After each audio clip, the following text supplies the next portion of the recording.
Assalamualaikum warahmatullahi wabarakatuh. Perkenalkan, nama saya Dimyati Rosi, salah satu mahasiswa STAI Miftahul Huda Pamanukan, Subang. Tujuan video ini dibuat yaitu untuk memenuhi tugas mata kuliah pembelajaran fikih dengan dosen pengampu Pak Dr. Adudin Alijaya.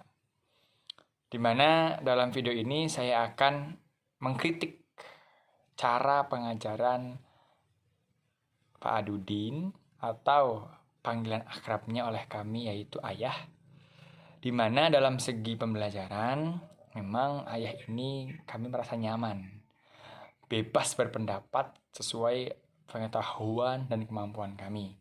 Namun yang perlu saya kritisi adalah dalam segi penyampaian ayah ketika mengajar ataupun memberikan pemahaman kepada kami, itu penyampaiannya terutama ketika ada suatu hadis yang berbeda pemahaman dari ulama-ulama biasanya, itu ayah terkadang atau pernah mengeluarkan pernyataan lagi-lagi Nabi teledor, lagi-lagi Nabi Muhammad ceroboh. Itu menurut saya tidak sopan, tidak pantas. Kenapa? Karena kata-kata seperti itu seolah-olah merendahkan Nabi. Padahal Nabi Muhammad itu adalah seorang Rasul.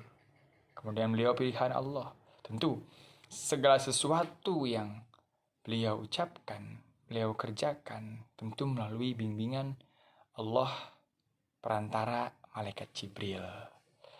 Itu melalui pertama yang perlu saya kritisi adalah cara penyampaian gaya bahasa yang ayah gunakan ini terlalu tidak sopan. Kemudian selanjutnya cara berpikir ayah atau Pak Adudin.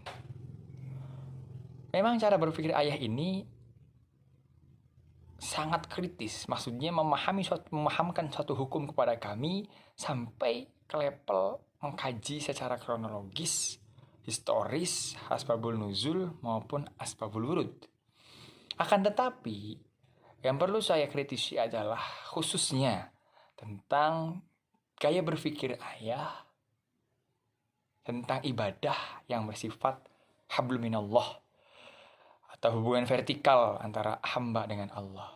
Di antaranya yaitu mengenai sholat jamak, di mana ayah berpendapat sholat asar dan sholat maghrib itu bisa dijamak dengan dalil tidak ada hukum yang melarangnya atau tidak ada dalil yang melarangnya. Padahal sudah ada aturan di mana Nabi Muhammad SAW bersabda, hadis ini dari Mu'az radhiyallahu an.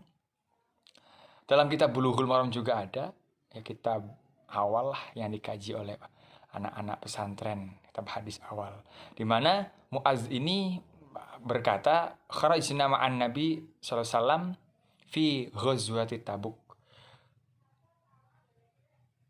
Mu'az pernah keluar bersama dengan Nabi atau ikut perang Ghazwah Tabuk dengan Nabi, di mana fakana yusalli az-zuhra wal asra jami'an wal maghrib wal isya jami'an, rawahu Muslim. Hadisnya sahih. Ini aturan bahwasannya Nabi pernah sholat pada saat perang Ghazwah Tabuk itu zuhur dengan asar jami'an digabungkan, maghrib dengan isya jami'an digabungkan. Ini sudah menjadi aturan. Lalu apakah ada dalil yang melarang ketika sholat asar dengan sholat maghrib? Memang tidak ada dalil melarang. Namun ini sudah menjadi aturan. Di mana aturan dibuat, kalau tidak sesuai aturan, berarti dia sudah melanggar aturan. Dari itu, yang perlu saya kritisi tadi pertama gaya bahasa ayah yang kurang sopan, bahkan tidak sopan. Kemudian gaya berpikir ayah yang khususnya hubungan ibadah antara manusia langsung dengan Allah, hablum minallah, itu walaupun tidak ada dalil yang melarang, kalaupun itu sudah ada aturan, maka jangan dilanggar aturan itu. Karena itu berarti berakibat melanggar aturan. Sehingga ya kita melakukan ibadah tidak sesuai aturan. Khususnya tadi, hablum minallah. Adapun hablum minannas, muamalah, itu memang bisa terikat oleh ruang dan waktu. Namun kalau hablum minallah, khususnya sholat tadi, sudah ada aturan. Dimana ya, shollu kama ra'aitumuni usolli. Itu kita harus sholat sesuai dengan Nabi sholat. Memang kita tak pernah melihat Nabi sholat. Namun sudah ada ulama-ulama ya ahli hadis yang menggambarkan bagaimana sholatnya Nabi. Itu saja kritik dari saya. Tentu saya juga manusia yang fakir tentang ilmu. Jadi ini pandangan saya terhadap gaya berpikir ayah dan gaya mengajar ayah. Terima kasih. Kurang lebihnya mohon maaf. Wa'alaikum. Wassalamualaikum warahmatullahi wabarakatuh.